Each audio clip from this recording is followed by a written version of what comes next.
Hello guys, welcome to 5th generation na Bishop and welcome to another unboxing and testing. Shoutout natin Sir Rigel. Okay, so meron tayo ditong Crossman Mission. This is the Magfire Mission multi-shot brake barrel po.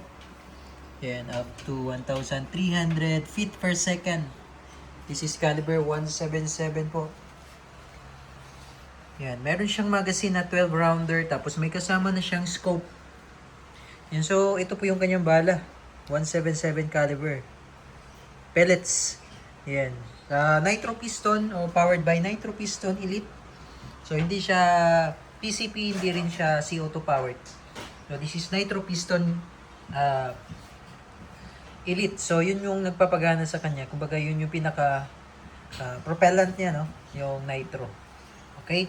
So mamaya demo natin kung paano siya gumagana. So brake barrel siya, ito yung binabali, no? Then mapapansin nyo yung barrel niya ay medyo mataba, no? Kasi meron siyang quiet fire technology, sound suppression ng Crossman. Okay? So buksan na natin para makita nyo. Okay, so ito yung magazine na 12 rounder capacity magazine. So, pakiingatan lang po yung magazine na malaglag or madaganan kasi wala po tayo sa ngayon wala pa po tayong extra mag na available, no? So, pag maglo-load kayo, ito yung pellet, pasok nyo lang siya dyan. Yun yung 177. Yan. Tapos, iikot nyo lang to. Yan.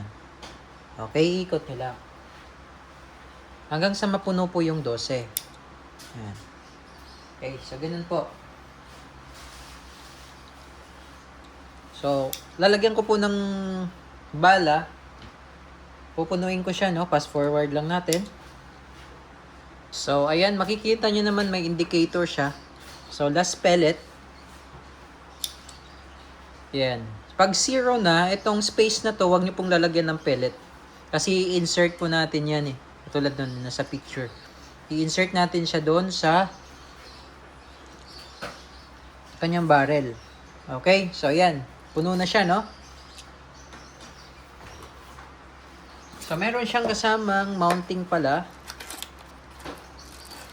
Ayan. This is 11mm mounting. And then, ito yung kanyang scope.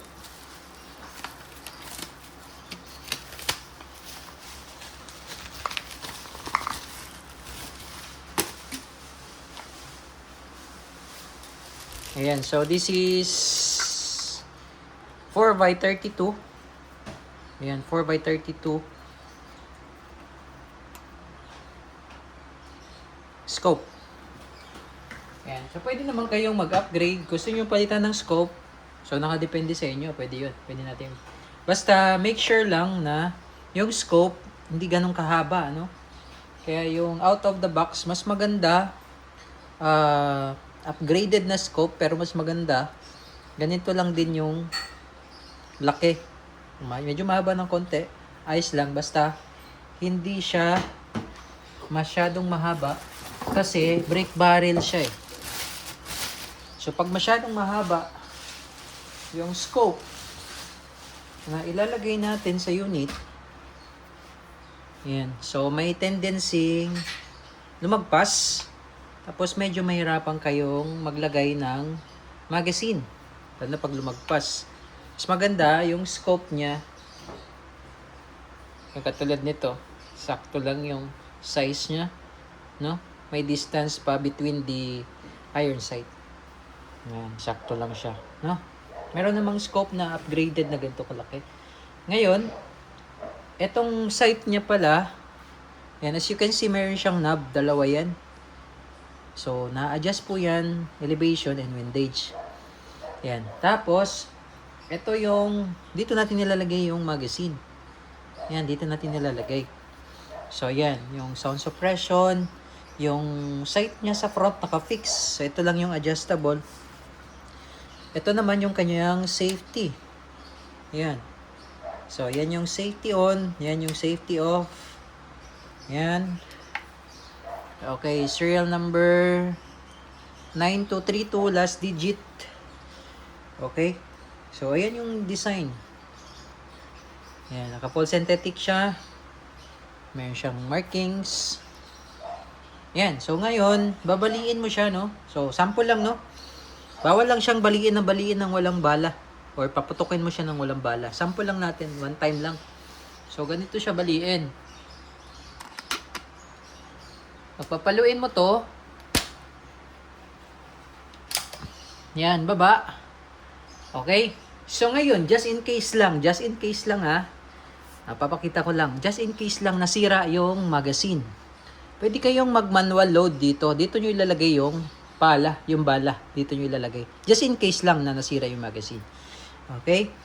Then, pero pag may magazine, di kayo dito maglo-load, no? Pag may magazine, just in case lang na nasira yung magazine, wala na talagang pag-asa magazine, pwedeng mag-manual load isa-isa.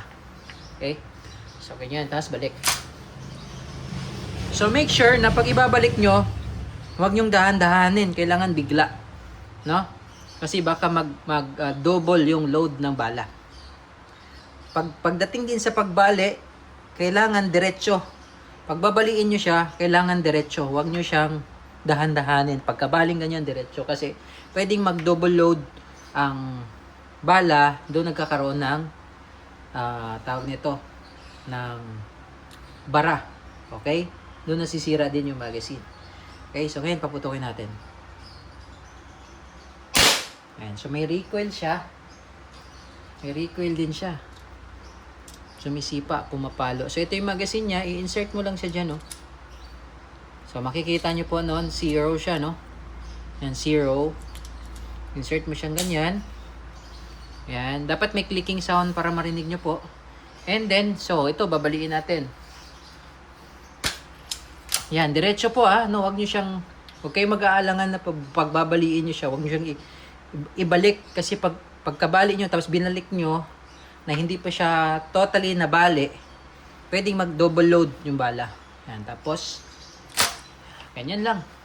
Dali lang man siya actually. Yan, so makikita nyo meron siyang 1. So ibig sabihin, meron na siyang pumasok na bala. So dito makikita nyo rin kung nakailang shot na kayo. Okay, so testing natin. Ayan, so ito malakas talaga to, 1,300 feet per second, biruin nyo yun. Okay, so ayan, testing natin. Firing. Nakikita nyo, hindi gumalaw yung lata pero butas yan. Yan o. Yan o. Ayan. Ayan o. Butas yan. Okay, so ganun lang. Then bali ulit. Yan. Balik. Then makikita nyo meron siyang number 2. Yan. Okay. So ito tirahin natin yung sa may yan, itong part na to na pula. Yung square na pula. Yan o. Yung square na pula. Tirahin natin So, tingnan nyo mabuti. Pairing.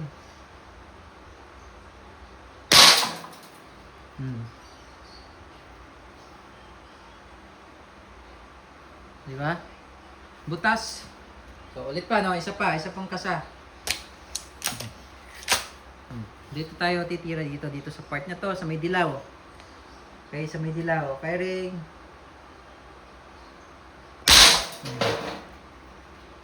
Diba? Kita nyo?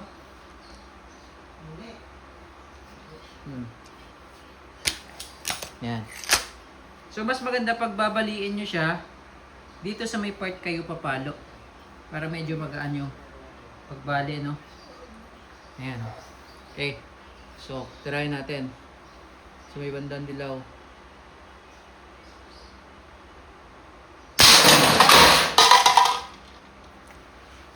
Di ba? Lakas. Yan. Crossman mission. Break barrel.